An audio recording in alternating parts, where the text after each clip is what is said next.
Pues bienvenido a este seminario y a España en este caso. Buenos días desde Bruselas. Hace malísimo aquí, por cierto. Bueno, Diego Cangas, licenciado en Derecho por Oviedo y Bruselas. Lleva más de 12 años ligado a la Comisión Europea. En 2014 fue director de la DG Agri. En 2017 fue jefe de gabinete del presidente del Parlamento Europeo, Antonio Tajani. Y actualmente es consejero principal en la DG Agri de la Comisión Europea. Allí entiendo, Diego, que todas las DGs ahora mismo están muy de forma horizontal unidas en este reto que tenemos con el Green Deal y todo lo que estáis poniendo encima de la mesa y que ahora nos vas a contar. Así que muchas gracias por acompañarnos y cuando quieras el micrófono es tuyo. Muchas gracias, Ricardo, y gracias a AgriFood por esta invitación. Entiendo que se me ve bien y se me oye bien. Yo quería estructurar mi presentación en 3 grandes bloques. Quería hacer, en primer lugar, una especie de fotografía de cómo está la PAC hoy. En segundo lugar, quería hablar de la arquitectura verde, comentar un poco los acuerdos que hubo la semana pasada en el Parlamento Europeo y en el Consejo. Y en tercer lugar quería hablar de la agricultura ecológica, porque para mí la gran ganadora de todo lo que se está cociendo en Bruselas va a ser la agricultura ecológica. Nosotros sabéis que en Europa más o menos el 8% de la superficie hoy es agricultura ecológica.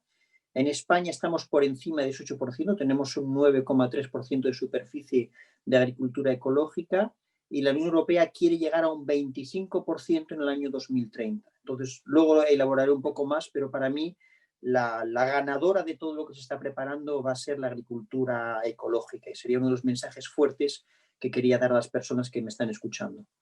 Entonces, mi primer punto es la fotografía de la PAC hoy, ¿no? Entonces, yo recuerdo que hace un poquito más de un año había manifestaciones en Europa de agricultores y ganaderos en varios países quejándose, en mi opinión, con razón, de cómo la agricultura y la ganadería europea estaban siendo atacadas injustamente por mucha gente, que tenía un conocimiento superficial de lo que pasa en el campo, ¿no?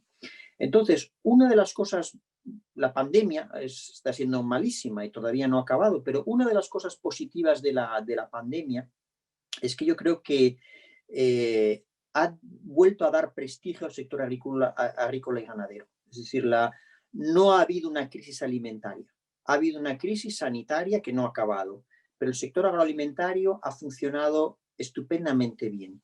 Y creo que eso ha permitido, entre otros motivos, bueno, pues cuando se hablan de las cifras de dinero del acuerdo de la PAC, que son 387.000 millones de euros, de los cuales 47.700 van a ser para España, pues creo francamente que ha ayudado la pandemia, ha ayudado para dar más valor a lo importantísimo que es el campo. Y eso hace, bueno, pues que las cifras son buenas, podemos discutir si más o menos, pero globalmente las cifras son buenas. Con los pagos directos serán 291.000 millones de euros y el desarrollo rural serán 96.000, más el dinero que va a venir de Next Generation EU, ¿no? Entonces yo quería hacer una pequeña reflexión sobre la pandemia, ¿no? Y la agricultura, ¿no? En primer lugar, está habiendo cambios de consumo. Está claro que a algunos sectores les está yendo bastante bien con la pandemia, puesto que nos obliga a quedarnos en casa y se está cocinando más en casa. Y, por ejemplo, el sector de la pasta, el sector de los arroces, están haciéndolo pues, francamente bien. Y luego hay otros sectores que por culpa de la pandemia pues están pasándolo mal, porque hay productos, estoy pensando en el vino, por ejemplo, que se consume bastante más en los restaurantes, en los bares, que en casa, ¿no? Entonces, me oirán a mí en mi presentación repetir un mensaje. El mundo del futuro va a ser verde, digital y resistente. Lo voy a repetir. Verde, digital y resistente. Y cuando hablo de resistente es tenemos que ver lecciones que saquemos de la pandemia, qué podemos hacer para que no nos vuelva a pillar el toro como nos ha pillado ahora con la pandemia, ¿no? Entonces, hay cambios de consumo, pues estemos atentos. Por ejemplo, lo digo ahora mismo, estamos en otoño. Sabemos que en Navidades algunos productos se consumen más que otros. Bueno, pues a mí no me gustaría ver de repente en enero, en febrero, al sector que, pues de cierto tipo de bebidas, por ejemplo, que se consumen especialmente en Navidades, bueno, pues que digan ha sido una catástrofe en Navidades por culpa de la pandemia, ¿no? Pues intentemos, por ejemplo, desde ahora intentar consumir productos que suelen consumir en Navidad, ¿no? Pues eso es lo que yo llamo sacar lecciones para hacer nuestra economía más resistente.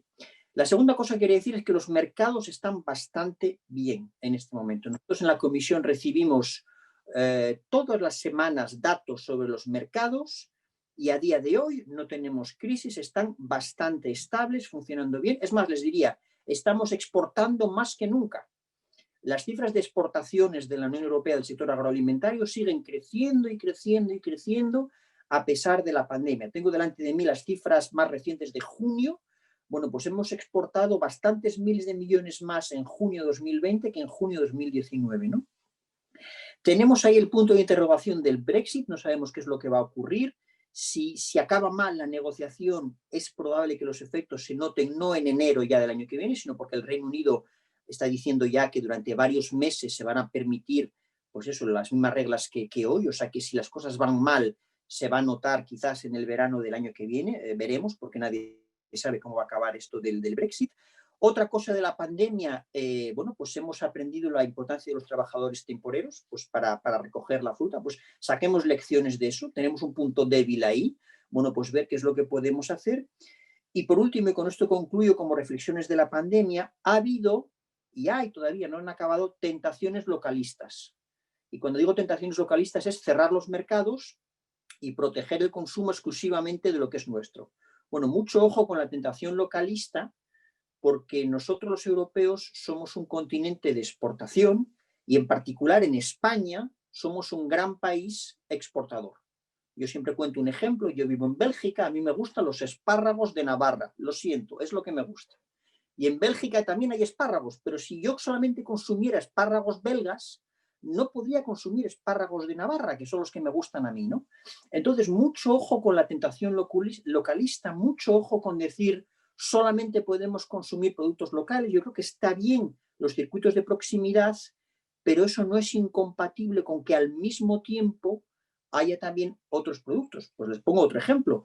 Si los polacos solo comieran la fruta que tienen en Polonia, no comerían naranjas, porque el clima que hay en Polonia no permite tener naranjas. Y las naranjas que producimos en España o en otras partes de Europa, pues van al norte de Europa, ¿no? Entonces, mucho ojo con la tentación localista. Eran un poco unos mensajes que quería dar sobre una fotografía que yo haría sobre la pandemia.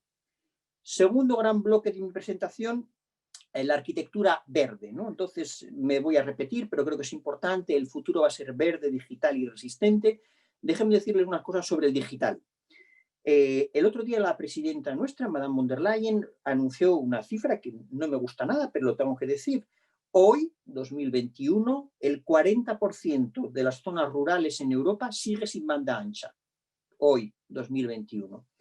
Entonces, eso además influye mucho en el despoblamiento. Entonces, lo que va a hacer la Unión Europea es que va a poner una cantidad de dinero importante en mejorar la conexión digital. La cifra es pública, el 20% de todo el presupuesto comunitario, todo va a ser dedicado al desarrollo digital. Por tanto, va a haber ahí oportunidades en los próximos años para mejorar la conexión digital con el campo. Hago un paréntesis sobre el digital y voy a hablar sobre lo verde, que es sobre lo que se me han sobre lo que es lo que me voy a concentrarme sobre todo hoy, ¿no? Cuando uno ve el Pacto Verde afecta al conjunto de la economía, no solamente a la agricultura. O sea, el Pacto Verde, o sea, todo va a ser más verde. La construcción, la energía, el transporte, la industria y también el sector agroalimentario. O sea, no estemos pensando que es una cosa exclusivamente para el sector agrícola, con la diferencia de que el sector agrícola también es parte de la solución.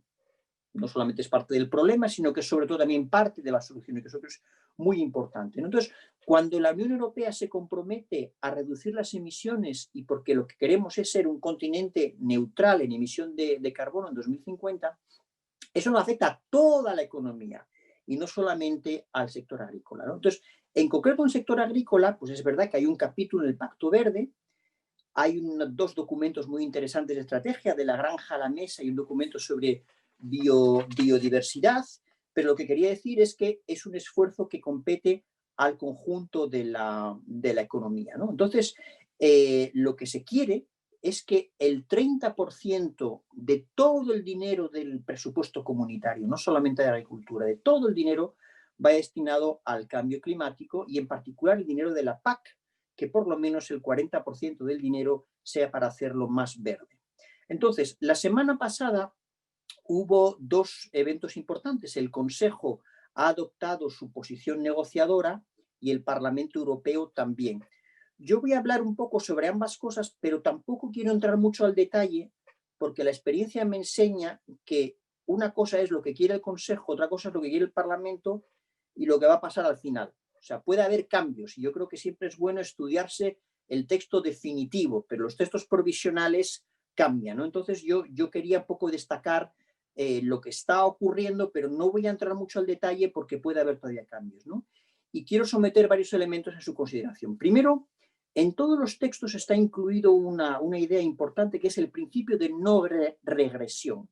Principio de no regresión. Es decir, sea cual fuera el resultado final de la PAC, un Estado miembro no puede hacer una agricultura menos verde de lo que tiene hoy. O sea que claramente tiene que haber una evolución que no puede ser regresiva, principio de no regresión, para que en los planes estratégicos haya un auténtico valor añadido, un incremento de la arquitectura, de la agricultura y ganadería verde. En segundo lugar, hay una nueva condicionalidad con varios elementos conocidos sobre medio ambiente, clima, salud pública, sanidad animal, bienestar de los animales. Y ahora hablo del elemento principal, lo que está provocando más atención, los ecoesquemas. Los ecoesquemas, yo me acuerdo cuando era niño, iba al colegio, esto era como la gente iba para nota, ¿no? O sea, lo que es por encima de las obligaciones mínimas, ¿no? Pues es verdad que el Consejo ha previsto que un 20% de los pagos directos sean reservados para los ecoesquemas y un 30% es lo que ha previsto el Parlamento Europeo de los pagos directos tienen que ser reservados a ecoesquemas, ¿no? Entonces, estos ecoesquemas van a ser obligatorios para los Estados miembros, pero facultativos para los agricultores, pero bueno, tiene un poquito de trampilla, porque si en realidad, pues lo que se está haciendo es empujar a la gente a utilizar los ecoesquemas, ¿no? Ecoesquemas, pues ¿en qué? En agricultura de precisión, prácticas agroforestales y la agricultura ecológica. Nadie discute que la agricultura ecológica va a estar en esos ecoesquemas, ¿no? Por eso voy a hablar después de la agricultura ecológica. El Consejo lo que ha previsto es un pequeño periodo de prueba de 2 años para ver que funciona bien estos ecoesquemas cuando estén en aplicación, para que no se pierda el dinero si los ecoesquemas no son populares entre los agricultores, que por lo menos esos pagos directos se recuperen, ¿no? Veremos al final lo que hace el Parlamento Europeo. Estos ecoesquemas están provocando tensiones, hay que decirlo. En el Consejo, de hecho, un país votó en contra y 3 países se abstuvieron porque consideran, son países de Europa oriental, central y oriental, bálticos también, lo que consideran esos países es que les está poniendo mucha presión que el 20%, que al menos el 20% de los pagos directos vayan a los ecoesquemas, ¿no? Entonces veremos cómo acabar. A ver, si uno pide el 30 y otro pide el 20, pues a lo mejor acaban en torno al 25, pero no lo sé, yo no quiero especular con eso, veremos cómo acaba. Lo que sí también hay que notar es que hay una segunda diferencia entre el Parlamento y el Consejo en cuanto al desarrollo rural, lo que es actualmente el segundo pilar.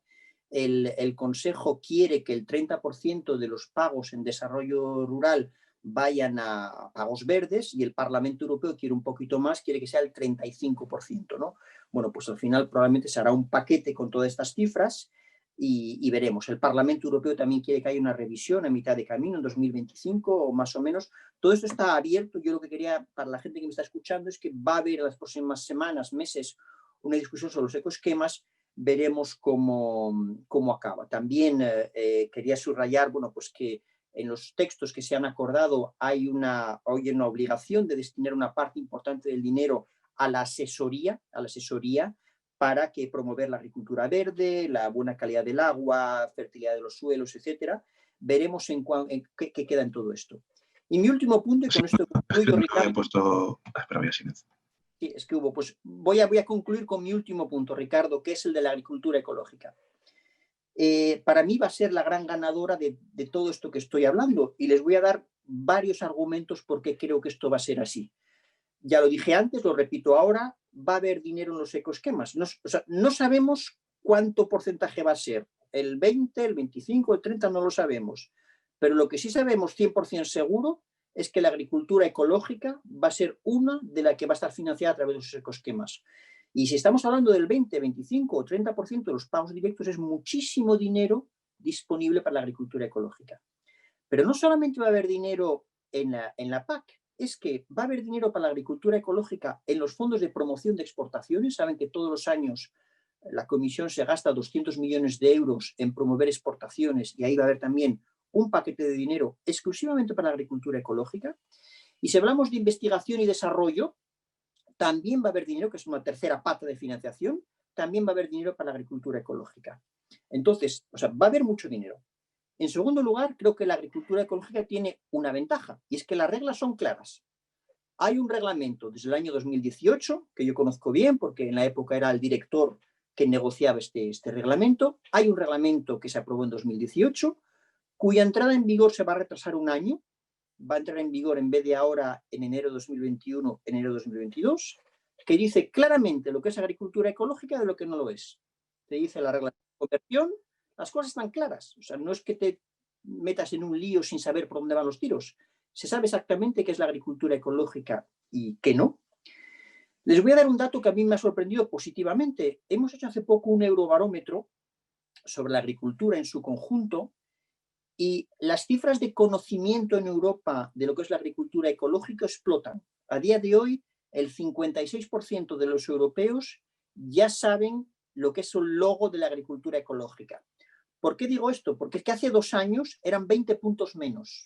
20 puntos menos. O sea, en 2 años ha crecido 20 puntos el conocimiento que tienen los consumidores sobre el sello ecológico o bio, que decimos nosotros aquí en Bruselas, ¿no?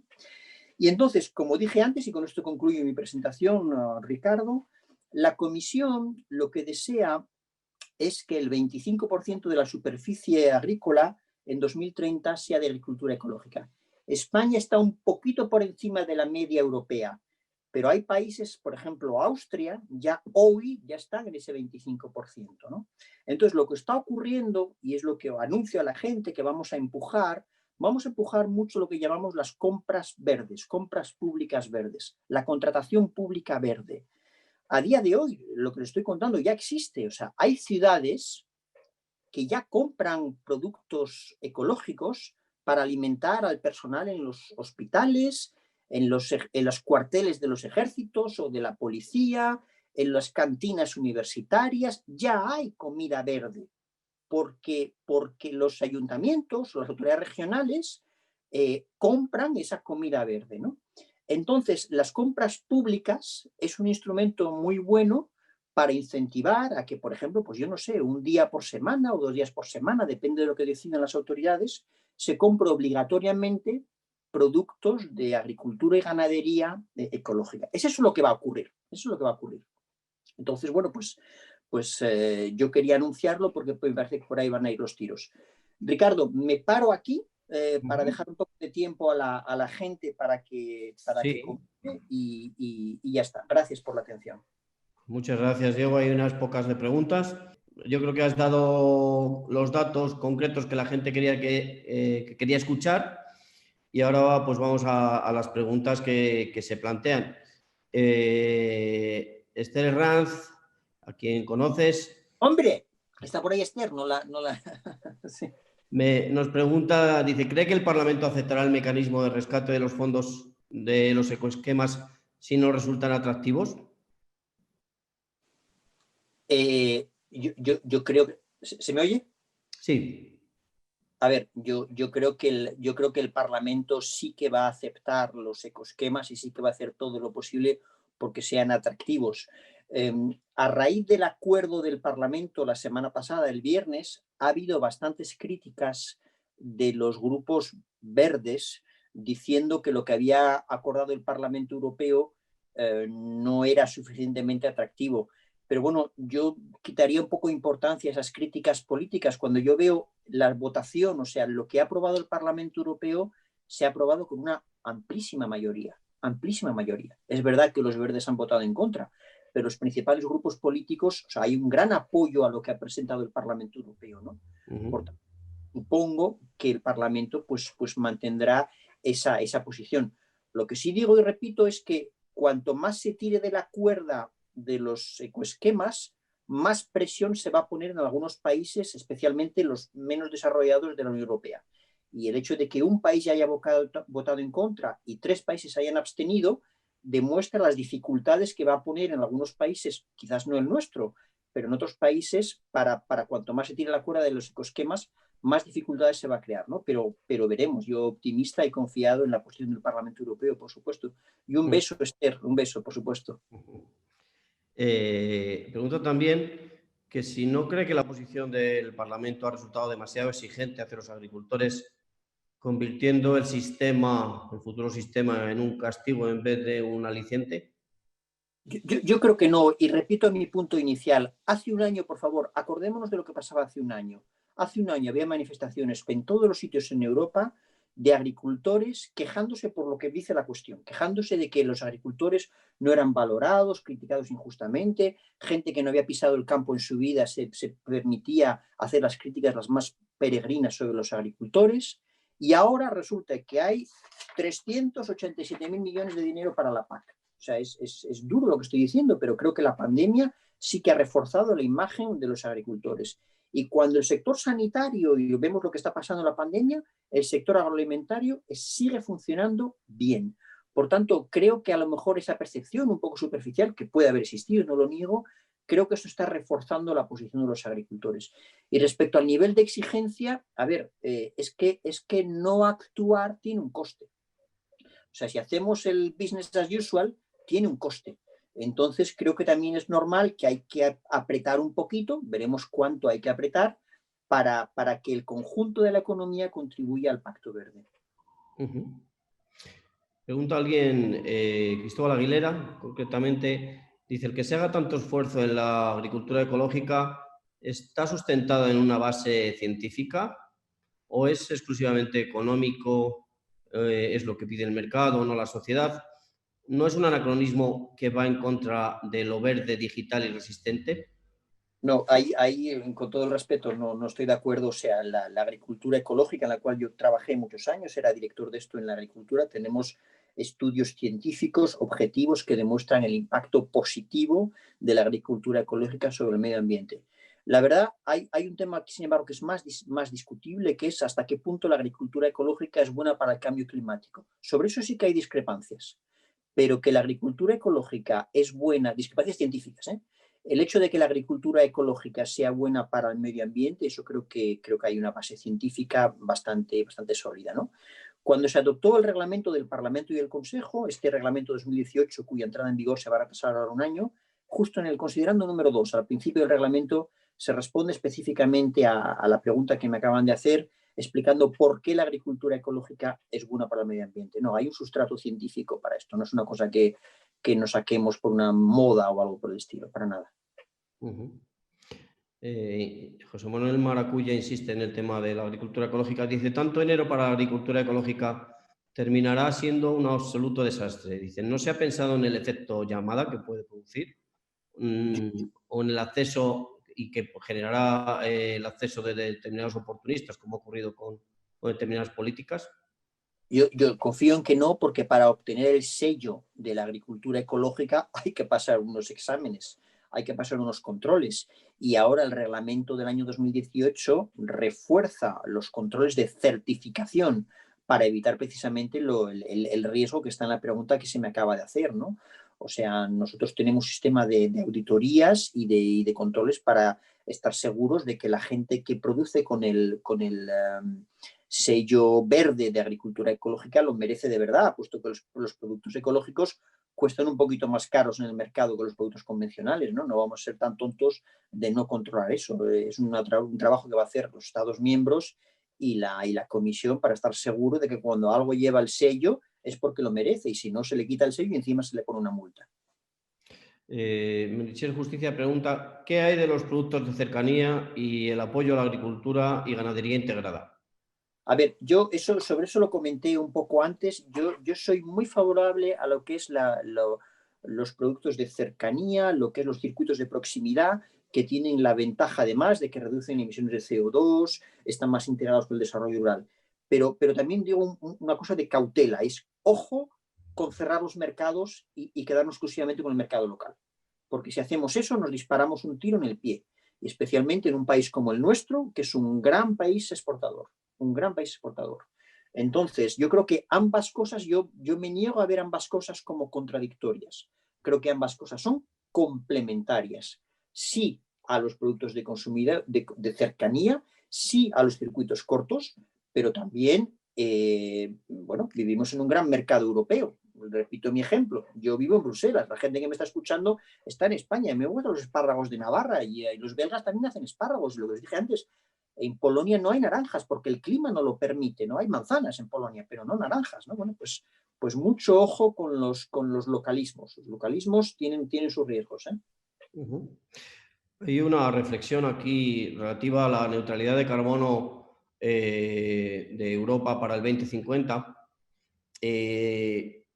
Hago un poco mía la pregunta o el comentario de Miguel Ángel Soto, trasladándole un poco mi pregunta de, además de lo que o si lo que se está planteando en Bruselas, que allí usted conocerá, o tú conocerás, Diego, muchos documentos que se están circulando, va a ser suficiente para llegar a esa neutralidad que luego entiendo que después tendrá que poner en valor la Unión Europea frente al mundo mundial.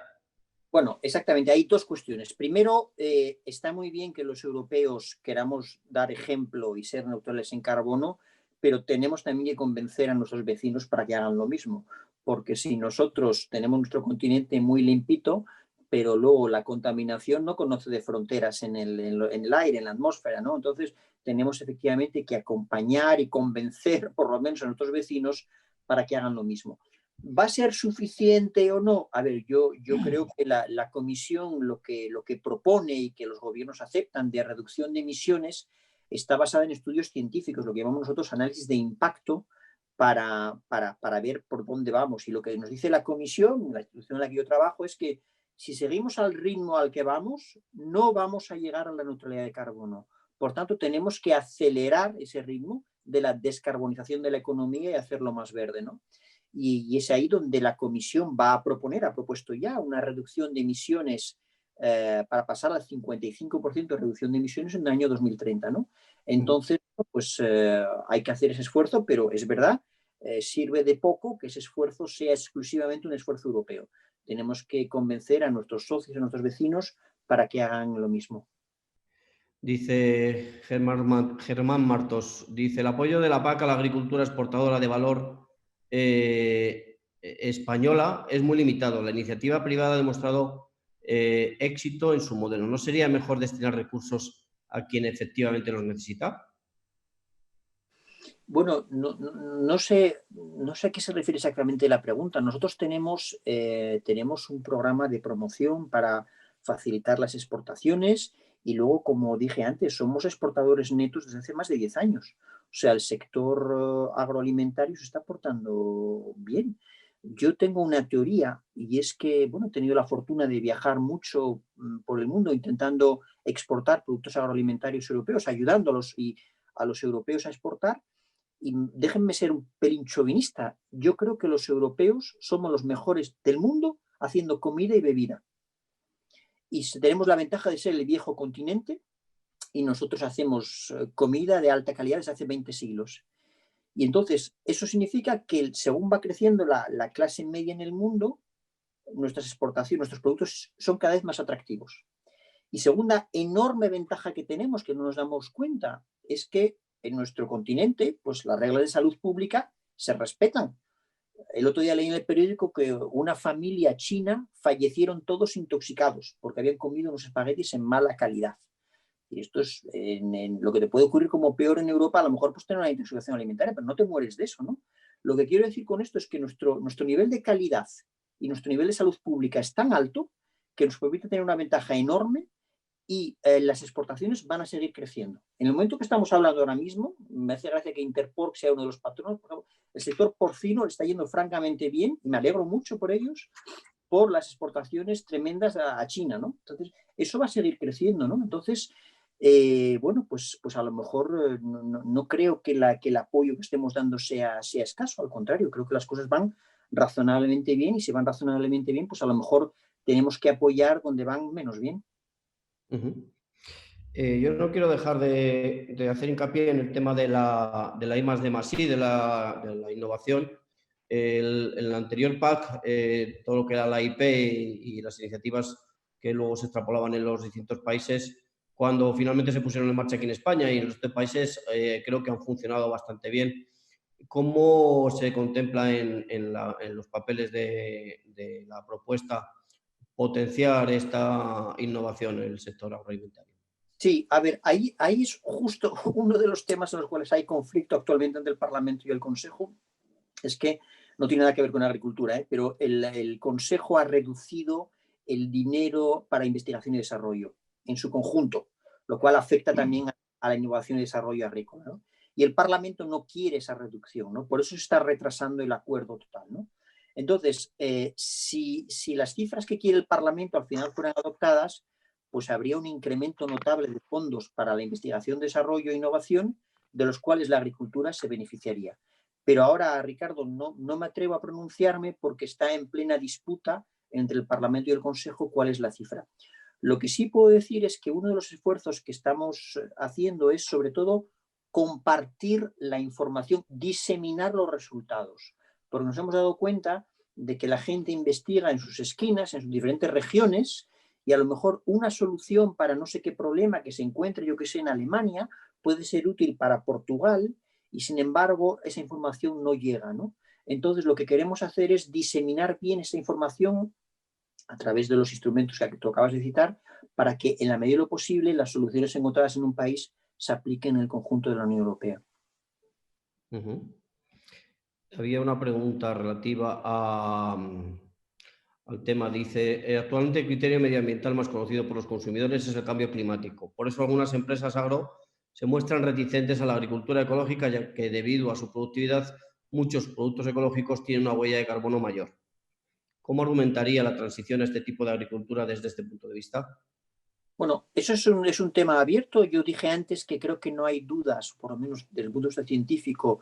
Nosotros tenemos estudios que demuestran que la agricultura ecológica sí que es buena para el medio ambiente, pero respecto al cambio climático, pues hay dudas. O sea, hay gente que piensa que la agricultura ecológica también es buena para el cambio climático, y hay gente que piensa que eso no está probado, puesto que la agricultura ecológica, al tener menos rendimiento que la agricultura convencional, necesitan más insumos y en consecuencia no es tan buena para la agricultura, para el cambio climático. Yo sobre eso no me quiero pronunciar ahora. Yo lo que diría es, estamos hablando pues del cambio para el medio ambiente, eso no se puede dudar que es positivo y repito, o sea, tenemos que cambiar nuestra economía porque si no lo hacemos vamos a tener un coste mucho mayor. Quizás nosotros no, pero nuestra generación, nuestros hijos no. Y la agricultura ecológica, de todo lo conocido, es lo más fiable para mejorar el medio ambiente y además las reglas son claras. Una gente puede estar de acuerdo o no, pero por lo menos las reglas son claras de lo que permite la agricultura ecológica. Hay un tema relativo a las figuras de calidad, a las DOPs y las EGPs. Dice, ¿cree que podría hacerse un esfuerzo mayor para incrementar el conocimiento de las marcas de calidad europeas y especialidades tradicionales garantizadas, tanto dentro como fuera, de cara a que pueda ser un interesante aliciente para dar salida a los productos más excelentes de la producción europea? Por supuesto, pero ahí, Ricardo, necesitaría una conferencia Ricardo, entera. estamos en tiempo ya. Disculpa, Diego. Nada, es que pues termino con esto. Es que ahí Ricardo ha tocado Sí, finalizamos. Un tema que me importa muchísimo y totalmente de acuerdo con la pregunta. O sea, tenemos 3.300 productos DOP y GP en la Unión Europea y eso es, bueno, por los productos de máxima calidad. Nosotros los españoles, después de Francia e Italia, somos el tercer país que más productos IGP DOP tiene. Y las estadísticas demuestran que cuando uno tiene un producto con IGP o DOP, las ventas suben, lo podemos demostrar, y es bueno también para el turismo, para muchas cosas, ¿no? Entonces, todo lo que podamos hacer para promover la venta de estos productos de máxima calidad, por supuesto, un sí reforzado daría esa pregunta, Ricardo. Uh-huh. Bueno, pues como dice Paula, hemos llegado al tiempo. El chat tiene más preguntas, hay muchas, casi todas, digo, el 80% son relativas al tema de la producción ecológica. Ya. Es un tema que en España pues, va a traer mucho debate, muchas posibilidades, muchos problemas, muchas posiciones encontradas, seguro. Así que estaremos muy atentos de los trílogos y de lo que pase en Bruselas, Diego. Sí. Gracias por tu aportación y por las respuestas que nos has dado a estas preguntas que se han planteado hoy. Como digo, seguiremos trabajando el tema, así que contaremos contigo cuando puedas para pues, poder ir despejando un poco las incógnitas pues y ayudando al sector. Ricardo, te hago una sugerencia muy precisa para todas estas personas que están preocupadas a favor o en contra de la agricultura ecológica. Estamos trabajando en un plan de acción para la agricultura ecológica, del cual me estoy encargando yo. Ese plan de acción estará listo en el primer trimestre de 2021. Y ahí va a haber unas 20 y tantas ideas para incentivar la agricultura ecológica. Te sugiero, si quieres, nos volvemos a ver y hacemos otro seminario como este, específicamente en el primer trimestre de 2021, exclusivamente sobre la agricultura ecológica, entrando muy al detalle de lo que queremos incentivar y de lo que no queremos incentivar. Eso es público y lo tendremos aproximadamente en marzo de 2021. Perfecto, pues mira, te tomo la palabra. Muy bien. Bueno, pues muchas gracias, Diego. Gracias y que tengas una buena jornada, ¿eh? Pues gracias, hasta pronto. Adiós. Adiós.